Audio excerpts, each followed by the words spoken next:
want to talk about the atmosphere then, because honestly, I didn't give it a second thought after the game. I didn't think the atmosphere, I had no particular standout thoughts. I didn't walk away from the derby thinking that's the best Merseyside derby I've ever experienced. Far from it. I didn't think that was in my top 10 or anything. You know, I just hadn't given it a thought at all. But I saw a rash of comments around it on the vlog, and I've seen a few bits on Twitter, and I've seen a few things on Redmen's comments as well, of people talking about the atmosphere. And I don't know how many of those people were in the ground, but I feel like, because I put the game back on again, but I had on in the background while I was editing when I got in last night. I feel like it might have been mentioned in commentary, which I think always has an impact on people's opinions on stuff.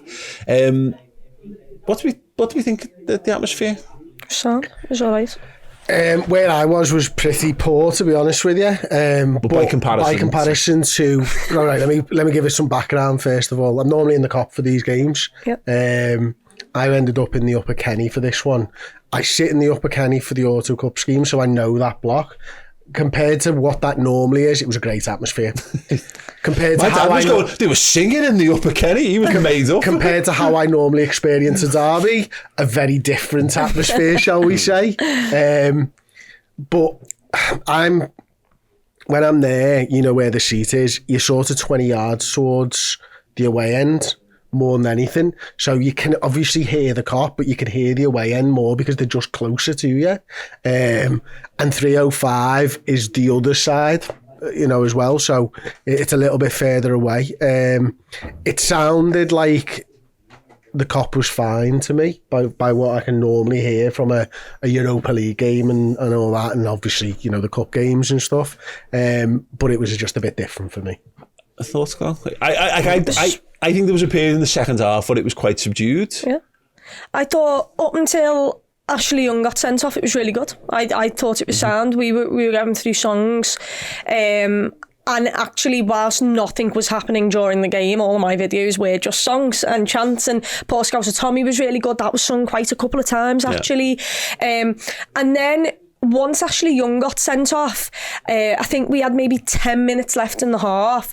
It kind of went down because Liverpool didn't seem to capitalise enough, and we were kind of frustrated. And at the start of the second half, it was like everyone hadn't got back to the seats. I agree. It was a bit crap at the start of the second half. But then when once again we changed the formation and everything and we really went for it, I thought it was good again. And then there was a point where it's just expectation of 1-0 up, it's undusted really, it's Everton, and I think it got a bit quiet again. And I think the second goal, there wasn't as big of a let-off as you'd imagine it would be. But I think that was just because people were like, well, Everton have offered absolutely nothing. Where in my head it was, oh my God, they've got a corner in the 95th minute, oh my God. I think everyone else was like, yeah, Virgil van Dijk's had an absolute lovely game, and Becker's there, we'll be fine. Where I was really nervous. I think a lot of people were just more calm, and the expectation was we'll just win. The context is important, I think, for this, Dan, and it's a shame because it is a derby. But also, I think people talk about the Anfield atmosphere like it's this uniform thing, and then when it's not like the best, they go, oh, it's obviously therefore a myth, which is fucking horseshit. It's absolutely fucking horseshit. There's obviously games where it's better than others. My contention is the worst atmosphere at Anfield is better than 95% of the atmospheres prior to Jurgen Klopp coming in. And a lot of that comes from the Klopp just basically being standing.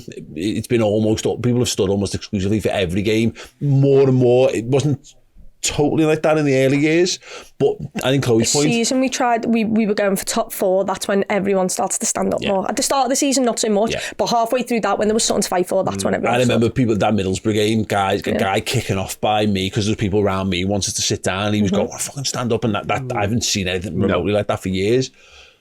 But the context of the game, we have this when you play teams where they don't have the ball. Well, normally what happens when you'll sing a song, and if the song lulls, you'll just boo when the opponents have got the ball, and then that'll give you a chance to catch yourself and then sing another song. When they've not got the ball, you can't boo, so you can't generate that noise.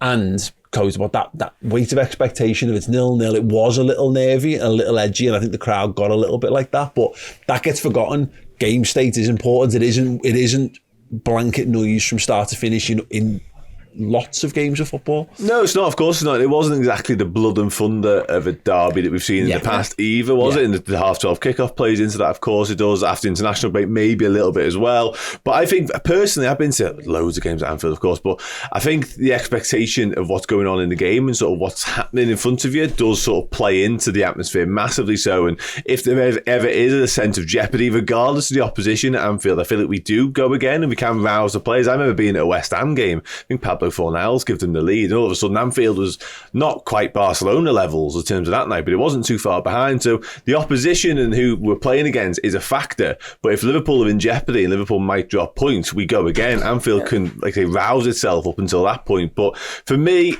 it frustrates the life out of me when Brentford, clutching a team from thin air, come and say, where's your atmosphere? It's like, I'm not being funny, lads, but you're Brentford. Who the fuck are you? Yeah, like literally, with all due respect, but don't get me wrong, if you go 1-0 up, then you'll see. You know what I mean? But when it's 1-0, 2-0 to Liverpool, the way just coasting and they're expecting this raucous Anfield, it's like, come on, what do you think? Like, it is like football entitlements, as you're describing almost, because I agree with this, is I think we don't, if there's a club that we feel that we want to knock down a peg, or we need to really fight, it's like you made it to the top of the mountain and you're like the aged heavyweight. If you know you're going to pummel your opponent, you don't showboat it. You get it done and you get off, don't you? Where if someone lands a blow, oh fuck me, right, I'm sorry, this is where I'm bringing out all of what I've got. And so you're right, you've got your Brentford. Southampton's always my example of this, but Brentford, Southampton, Fulham's, these bunch of teams who are, I wouldn't want to be like in your face and all this kind of give them loads of shit because it's a middle of the road football team. No, I know, and again that's it's a cockiness or an arrogance, I don't know, but that's how it is. That's how it's always been for me when we've played those teams. But the difference is, from my experience of going to Anfield, people talk about the atmosphere now, those atmospheres are still miles better than they ever were anything I went to. In talking about like the yellows and the reds, I went back as the one that stands in my mind was Les Ferdinand being sent off for QPR against us, and I remember being at that game. I went back and looked at it. For a start, there were 2 reds in that game, which I'd forgotten the other one. 23,000 people were at Anfield for that game. It was a midweek game against QPR. Can you imagine? Half. It doesn't happen. So this notion that somehow atmospheres were brilliant in the past and now they're not is nonsense. It's absolute and total utter bollocks.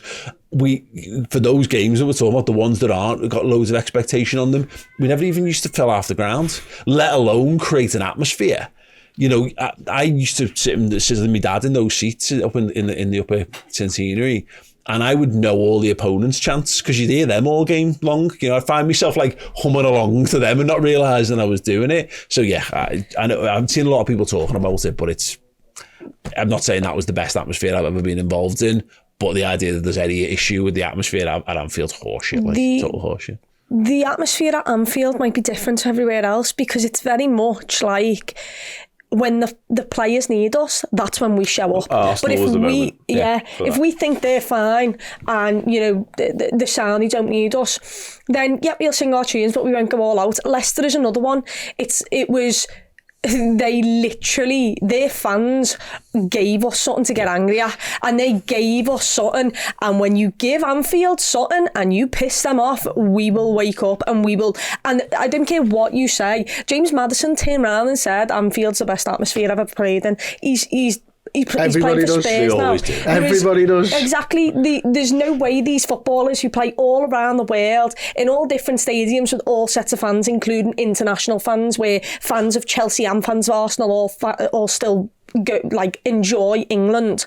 Like, there's no way that these footballers are saying, oh my God, Anfield, it's the atmosphere. They don't say it for no reason. Every great player of the last 20 years, every great manager of the last 20 years all talk about it. And there's a lot of times in that period where Liverpool weren't great either, to be honest. But you're right. It's one of those, I've seen someone saying, like, you know, there's fans of lower league teams and they have consistently great atmospheres, and they do, but they've got a smaller fan base and a more dedicated fan base in that. If Anfield was a quarter of the size and it was filled only with still an outnumbering force of the absolute diehards, the diehard of Liverpool fans, it would be that. And I agree, there's a dilution the bigger the ground gets. When it's at its best, it can be better than it's ever been, because if you can get 63,000 people, so 61,000 people when it's finally done, singing from the same hymn sheet, then that's going to be absolutely something else.